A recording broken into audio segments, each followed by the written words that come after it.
પૂર્વ કચ્છ જિલ્લામાં આવેલ રાપર તાલુકામાં જે વિકલાંગ બાળકી સાથે જે બનાવ બનેલ છે એ બનાવ ખૂબ જ દુઃખદ અને ગંભીર બનાવ છે અને આ બનાવ બાબતે ત્યાંના ધારાસભ્ય તેમજ વહીવટતંત્ર તેમજ સરકાર કેમ ચૂપ છે? જે બાબતે કચ્છના લડાયક અને જાગૃત નાગરિક મયુર મહેશ્વરીએ જણાવ્યું કે મહિલાઓની સુરક્ષા માટે કચ્છના લોકોને રોડ ઉપર ઉતરીને આંદોલન કરવા પડશે, કારણ કે સરકાર માયકાંગલી બની ગઈ છે. એટલે સરકાર પાસે ન્યાયની અપેક્ષા ન રાખી શકાય અને આ બાબતે ટૂંક જ સમયમાં ઉગ્ર આંદોલન કરવામાં આવશે, જેની વહીવટ તંત્ર ખાસ નોંધ લે. નમસ્કાર, હું મયુર મહેશ્વરી, અધ્યક્ષ કચ્છ જિલ્લા આંતરરાષ્ટ્રીય ભીમ સેના. આજે આપના માધ્યમથી જણાવવાનું કે પૂર્વ કચ્છ જિલ્લામાં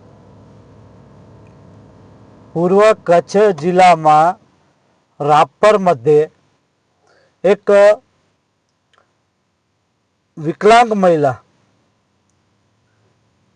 વિકલાંગ મહિલા સાથે ત્યાં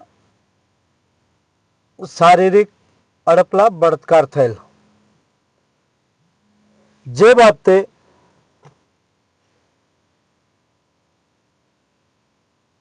કહેવાતું વહીવટતંત્ર હોય કે ત્યાંના જે ભાજપના ધારાસભ્ય હોય કે નેતા હોય શું કરી રહ્યા છે તમે જોઈ શકો છો. આ લેખ દિવ્ય ભાસ્કરમાં આવ્યો, એના પછી કોંગ્રેસની મહિલાઓ ત્યાં જઈ રજૂઆત કરી અને એના પછી ફરિયાદ દાખલ થયેલ છે. તો આ ક્યાં છે ગુજરાત સલામત, ક્યાં છે કચ્છ સલામત?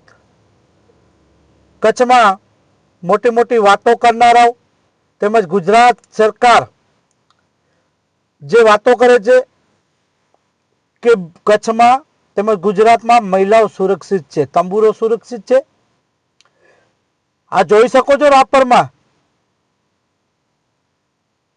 વિકલાંગ બાળકી સાથે જે આવી હરકતો થઈ, જે બનાવ બન્યો, એ બાબતે શું કરી રહ્યું છે વહીવટતંત્ર? આ બાબતે કેમ ભાજપના નેતાઓ ચૂપ છે? ગુજરાત રાજ્યના કહેવાતા ગૃહમંત્રી હર્ષ સંઘવી શું કરી રહ્યા છે? કેમ આ બનાવ બાબતે બોલવા તૈયાર નથી કોઈ? ગુજરાત રાજ્યના મુખ્યમંત્રી શું કરી રહ્યા છે? ભાજપ સરકાર કહે છે કે ગુજરાતમાં મહિલાઓ સુરક્ષિત છે, સૌનું સાથ સૌનો વિકાસ. ક્યાં મહિલાઓ સુરક્ષિત છે? કચ્છમાં આ બનાવ કેટલા બન્યા? આ પૂર્વ કચ્છની વાત છે, રાપર તાલુકાની વાત છે.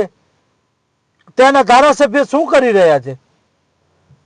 તો આ બાબતે વહીવટતંત્ર પાસે અને કચ્છના લોકો પાસે પણ માંગણી છે કે કચ્છના લોકો જાગે અને આ બાબતે, આવા બનાવો બાબતે રોડ ઉપર આવે. કારણ વડાપ્રધાન નું પણ આગળ પાછળ કોઈ નથી, એટલે વડાપ્રધાનને પણ કોઈ જાતની ખબર નહીં હોય કે મહિલાઓની પરિસ્થિતિ શું છે.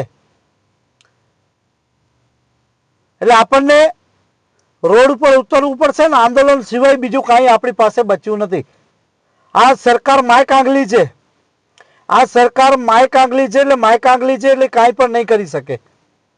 તો આપણે આ બાબતે સજાગ રહીએ, જાગૃત રહીએ અને લોકોની જે સમસ્યા છે એ આપણે જાણીએ.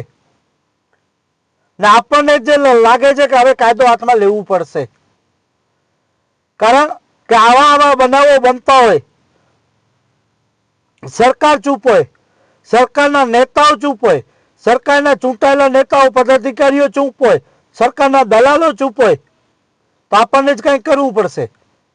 તો આ બાબતે વહીવટતંત્ર ખાસ નોંધ લે કે ટૂંક જ સમયમાં આ બાબતે પર ઉગ્ર આંદોલન કરવાની અમને ફરજ પડશે.